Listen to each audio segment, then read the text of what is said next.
عليكم ورحمة الله وبركاته. اللهم صل وسلم وبارك على سيدنا محمد وعلى آله وصحبه وسلم. ازيكم عاملين ايه؟ يا رب دايما تكونوا بخير وفي اتم صحة وحال. كتير طلب مني وبعتلي على الخاص يا منى عايزين انك تعملي لنا ريفيو عن العجان بتاعك. فانا طبعا ما اقدرش اتاخر عنكم وعن طلباتكم، وكل طلباتكم مجابه. طبعا قلتولي اعمل لكم ريفيو عن العجان وعن الكبه وعن البوتاجاز والفرن، وعمليين ولا لا، وسمعتهم ايه واسعارهم ايه واستخداماتهم ايه وبيشتغلوا ازاي، وايه الماركه الكويسه اللي ممكن نجيبها، ولو انا عروسه اجيبه في جهازي ولا لا. هنشوف مع بعض كل الحاجات دي وهنجرب مع بعض العجان. وطبعا عملنا كذا فيديو على القناه، شغلنا فيه العجان وشغلنا فيه الكبه. هنتكلم النهارده عن العجان بس. شغلنا العجان في كذا فيديو عندنا وما شاء الله شفتوا شغله جميل جدا وعجنه حلو قوي، وعملنا فيه كيك وعملنا بيتزا وعملنا حاجات كتير جدا. هوريكم كل حاجه بالتفصيل، وهنزل لكم كمان الفيديوهات اللي انا عملتها بالعجان، وهقول لكم صناعته ايه وماركته ايه وبيشتغل ازاي وجاي معاه ايه ومعاه ضمان ولا لا، وايه احسن ماركه وكويس ولا لا. هنشوف كل حاجه هنشوفها مع بعض. يلا بينا نشوف العجان بتاعنا ونشوف اول حاجه فيه ايه. اول حاجه العجان بتاعي اهو. اول حاجه خالص هنتكلم عنها، العجان ثابت جدا من تحت، قعدته ثابته قوي. شوفوا عشان احركه واجيبه قدام الكاميرا لازم اشيله كده. سامعين التكه دي؟ شايفين هو كحجم تقيل شويه، ثابت جدا اهو. شايفين ثابت قوي اهوت. دي اهم حاجه فيه. تمام. اول حاجه نتكلم عن العجان بتاعنا ماركته ايه. ماركه العجان بتاعي بلاك اند وايت.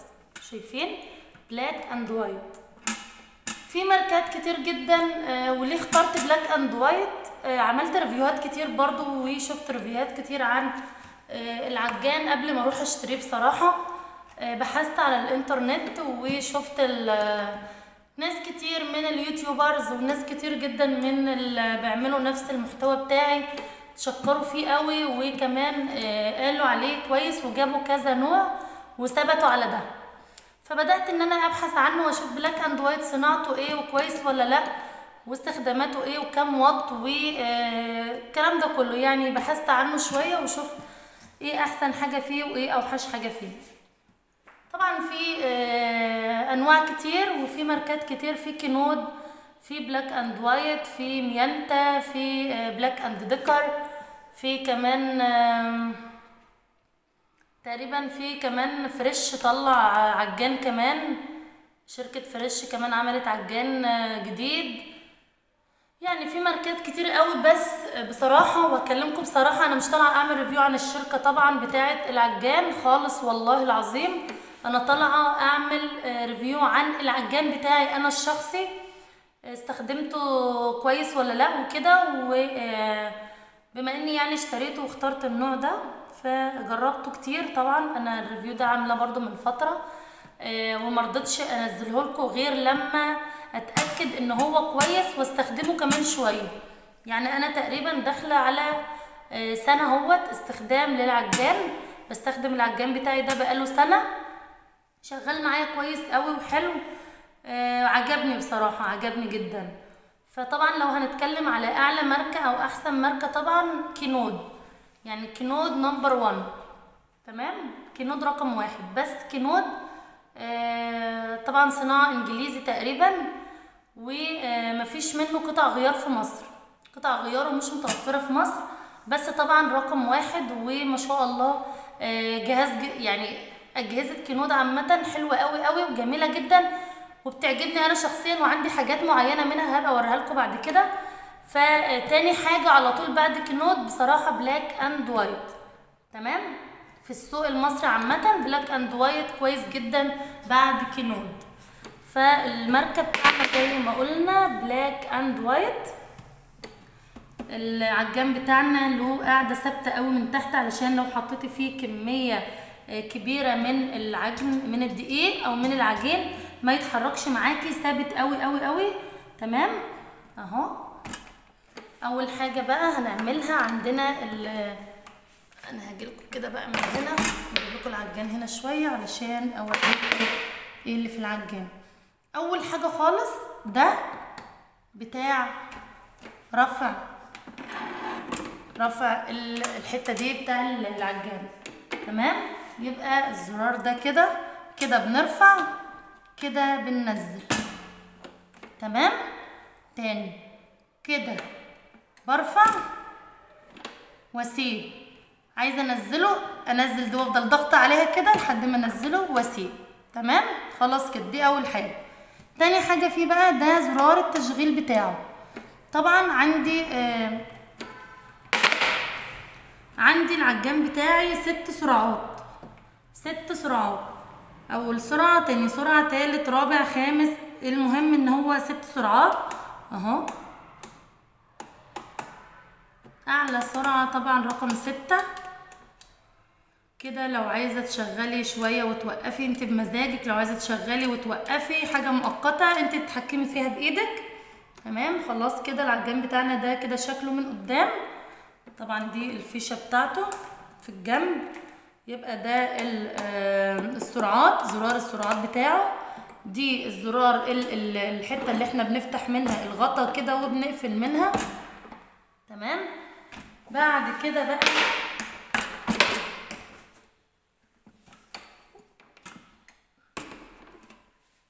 بقى عندي ايه؟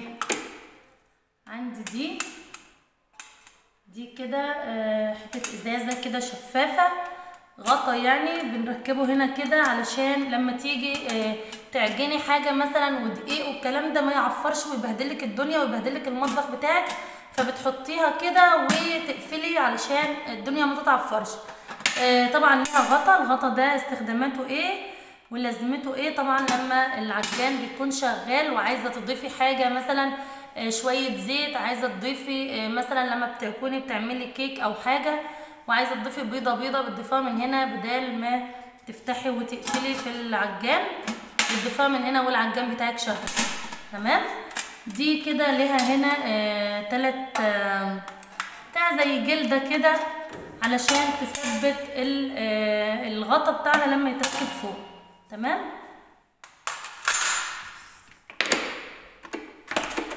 هنا بقى يا بنات شايفين شايفين دي اللي بيتركب فيها الحاجات دي، الكفوف والمضرب بتاع البيض والكلام ده كله. احلى حاجه فيها ان هي شايفين يعني سوسته كده بتدخل وتطلع. انا شفت اجهزه منه كتير ما فيهاش السوسته دي، ثابته وبتقعدي انت تلفي في الكف على ما تركبيه. فاحسن حاجه فيها هنا ان هي سوسته وبتلف معاكي شمال ويمين وما شاء الله عشان ما تتكسرش على طول. تمام، تالت حاجه بقى نتكلم عنها الحله العميقه الجميله جدا. طبعا انا ما قلتلكوش ان العجان بتاعي ده 12 لتر. 12 لتر، انا حبيت اجيبه 12 لتر اكبر حاجه. انا كنت جايباه ووالدتي الله يرحمها عايشه وكانت معايا، قالت لي هاتي الكبير علشان يكفيكي بعد كده، ما تبصيش دلوقتي ان انت ولادك صغيرين واستخداماتك له مش كتير، فهاتي كبير مره واحده ومن الاول وخلاص عشان ما تقعديش تغيري. كان عندها حق بصراحه، جبته 12 لتر. 12 لتر ما شاء الله. الحله بتاعته عميقه جدا كبيره قوي، ممكن تاخد معايا مثلا مره واحده كده 4-5 كيلو دقيق. ماشي، فهوريكم بقى بتتحط ازاي وبتتركب ازاي وبتتشال ازاي. تمام، بصوا بقى شايفين الحله بتاعتي بعملها كده، الفها كده واطلعها كده اهي. الحله اهي ما شاء الله.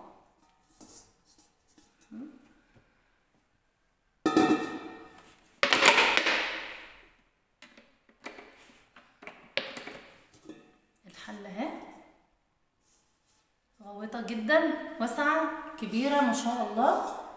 هنا بقى كده في حته في العجان نفسه بيدخل فيها الحتت البارزه اللي في الحله دي لو انتوا شايفينها اهي. فباجي بقى اركبها ازاي؟ بركبها كده هي لها بقى اتجاه، لازم هتقعدي تروحي وتيجي كده معاها شويه لحد اهي كده ثبتت اهي، بس مهويه، تقوم جايه عامله ازاي كده اهو، ثبتت اهي وما بتتشالش. تمام خلاص، دي اول حاجه. ده كده العجان. بعد كده دي ايه او جاي مع العجان بتاعي ايه؟ خلاص دي قلنا هنا تركب كده، دي في الجنب عشان لو حطيتي اي اضافات زي ما احنا قلنا. تمام. جاي معاها بقى مضرب البيض ده مضرب بيض، وكمان ممكن تعجني بيه الكيك. ماشي اهو بيتركب ازاي. هنا كده حته مسمار صغيره كده، وهنا كمان اهو في حته للمسمار، هنجيبها كده عند المسمار. شايفين؟ تاني تعالى هنا شويه، بص شايفين هنا حته اهي مفتوحه للمسمار، وفي هنا كده مسمار اهو في قلب الحته اللي هي تحت السوست. هنحط المسمار على الحته المفتوحه بتاعه دي، ونلف البتاع بتاعنا كده، نلف المضرب بتاعنا كده. خلاص كده ثبت. تمام. تاني عشان افكه بقى هرفع كده والف كده وانزل بالمضرب بتاعي كده. فده اول مضرب جاي مع العجان، ده مضرب بيض، وكمان ممكن تعملي بيه كيك او اي حاجه من اللي هي الخفيفه اللي عايزه تختلط مع بعضها. تاني حاجه بقى معانا الكف الجميل ده كف، ده برضو للعجن، ممكن تعملي بيه مثلا بيتزا، ممكن تعملي بيه برضو كمان الكيك، اي حاجة عايزة تعجنيها برضو تخلطيها كويس قوي. ده بتركب للعجن وللحاجات اللي هي يعني ولا تقيلة قوي ولا خفيفة قوي، يعني زي الكيك. خلاص عرفنا ان ممكن ده وممكن ده. تمام. فخلاص كده هركبه بقى زي ما انتم شايفين كده، زي ما قلنا اهو، والفه كده. بصوا اهو، والفه كده. خلاص ثبت وركب. تمام. اهاجي افكه برضو، اضغط لفوق والف وانزل كده. خلاص تاني كف معانا. دي بقى تالت حاجه معانا، تالت سلاح. السلاح ده لعجن الدقيق، اللي هو ممكن مثلا هتخبزي، هتعملي مثلا اي حاجه مخبوزات، برضو بيتزا، اي عجن تقيل بعجنه بالسلاح ده. تمام. العجن التقيل بعجنه بالسلاح ده. برضو بتركب ازاي؟ ملوش بتاع زي دي، يعني ده جاي الاتنين دول جايين ليهم حته كده من فوق سمره، ده ملوش، ده جاي كده. وبرضو بتركب ازاي؟ عندي برضو نفس الفتحه اهي اهو، اعمله كده والفه كده. ثبت. تمام. اجي برضو افكه وهعمل كده وانزل كده. خلاص تمام كده. معايا دي الاسلحه والكفوف اللي جاي معايا. يبقى معايا مضرب البيض، معايا الكف القمر ده، ومعايا السلاح بتاع العجن التقيل ده. خلاص تمام كده. معايا بقى هنا ايه كمان؟ هنا بقى معايا الكتالوج بتاع العجان اهو. ده الكتالوج، دليل استخدام العجان للموديل الآتي اللي هو ده، مكتوب عليه طبعا 12 لتر 2200 واط. تمام. العجان بتاعي 12 لتر 2200 واط. السرعة طبعا كويسة جدا، والواط بتاعه حلو قوي وعالي ما شاء الله، موتوره جميل جدا. صناعة العجان بتاعي ايه؟ صناعته ماليزي. دي شهادة الضمان بتاعه اهو. صناعة العجان بتاعي ماليزي، الشركة العربية الماليزية للصناعات الكهربائية اهو.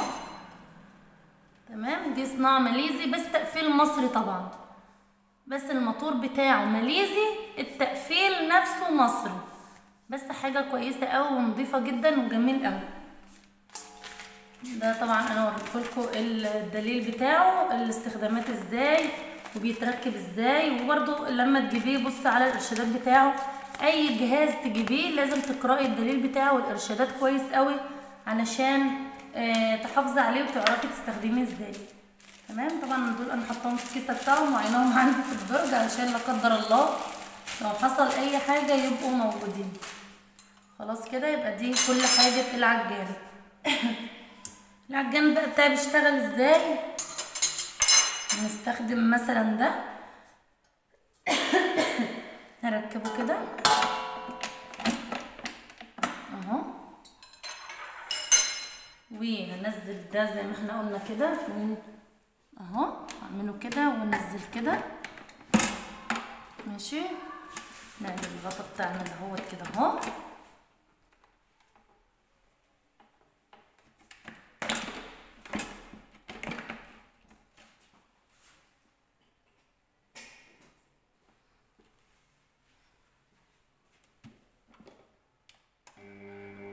شايفين دي اول سرعه.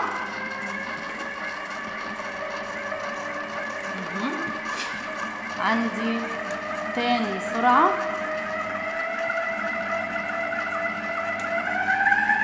تالت سرعة،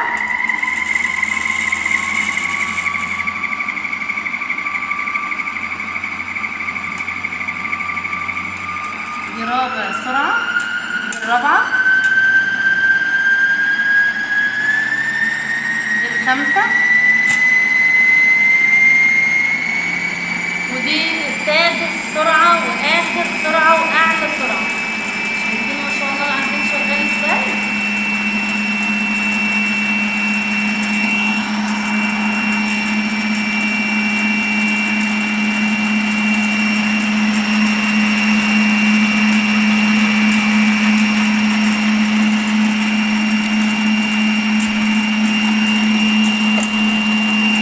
ثابت جدا اهو اهو، ثابت قوي.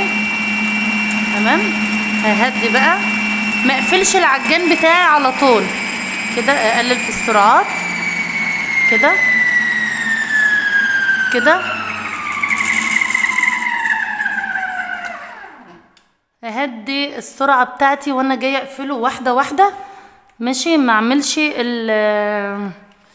ما اقفلش العجان بتاعي مره واحده، يعني ما يجيش يكون شغال واقفله كده مره واحده، لا طبعا ده غلط جدا ومش حلو للعجان. خلاص تمام. ده شكل العجان بتاعنا اهو، وده كل حاجه عنه. خلاص كده شفتوا كل حاجه عن العجان وشفتوا بيشتغل ازاي، وشفنا طبعا كل حاجه عنه زي ما انتوا شايفين. بصوا بقى العجان عملي ولا لا؟ العجان بتاعي عملي جدا جدا جدا كمان. لو انا عروسه اجيبه في مطبخي ولا لا؟ بصي هاتيه من غير تفكير. ليه بقى؟ انا لو رجع بيا الزمن شويه كنت جبته من زمان، يعني لو كان موجود من زمان او كنت اعرفه من زمان وكده انا كنت بصراحه جبته من اول ما اتجوزت، بس تقريبا باين ما كانش فيه عجان من ده. فهو جميل قوي قوي قوي، حلو، بينفعك في حاجات كتير. بينفعك في حاجات كتير قوي، استخداماته كتير جدا معاكي في المطبخ. طبعا انتي على طول بتعملي حاجات في بيتك، حتى لو مش دلوقتي او لو انتي لسه عروسه ما تبصيش ان انتي لسه عروسه يعني وما بتعمليش حاجات. بعد كده هتعملي مثلا شويه فينو عندك في البيت، تعملي شويه عيش كده تخبزيهم في الطاسه في الفرن. هنعمل بيه كمان لسه فيديوهات كتير قوي قوي قوي على القناه. بس فعلا يعني والله انا كان نفسي فعلا اجيبه من زمان قوي، والحمد لله انا جبته. حلو، عجبني، عملي، حلو قوي قوي، شيك كمان، لونه حلو قوي، تصميمه جميل، مفيش اي مطبخ يستغنى عنه، بينفع والله. فده كان الريفيو بتاعنا عن العجان، ويا رب يكون عجبكم ويكون افدتكم بيه، والمعلومات اللي كنتوا عاوزين تعرفوها عرفتوها، وعرفتوا بيشتغل ازاي. سهل جدا جدا، واستخداماته ايه وجاي معاه ايه وصناعته ايه. قلنا صناعته ماليزي، تقفيل مصري. العجان بتاعي ده 12 لتر 2200 واط، في منه 7، في منه 5، في منه 10 لتر. في منه يعني في منه كذا حاجة وكذا لتر، بس انا مش فاكرة هما كام بالظبط، بس في 5 فعلا وفي 7 شفته وفي 10، وكان في هناك ال12 يوم ما كنت بشتري، فانا اخترت ال12 كبير وحلو قوي. عملت فيه كمية بسيطة شغال، عملت فيه كمية كبيرة شغال معايا، ما اضطريتش ان انا اقسم العجين بتاعي او الحاجات اللي انا هعملها وكده. خلاص، فده خلاص كده شكل العجان بتاعنا اهو. ما باجي بقى اشغله بحكم دي كده. ويا رب اكون افدتكم، واستنوني ان شاء الله في ريفيوهات كتير عن حاجات كتير قوي في المطبخ، وتجيبيها ولا لا في جهازك لو انت عروسه. وفي رعايه الله، مع السلامه.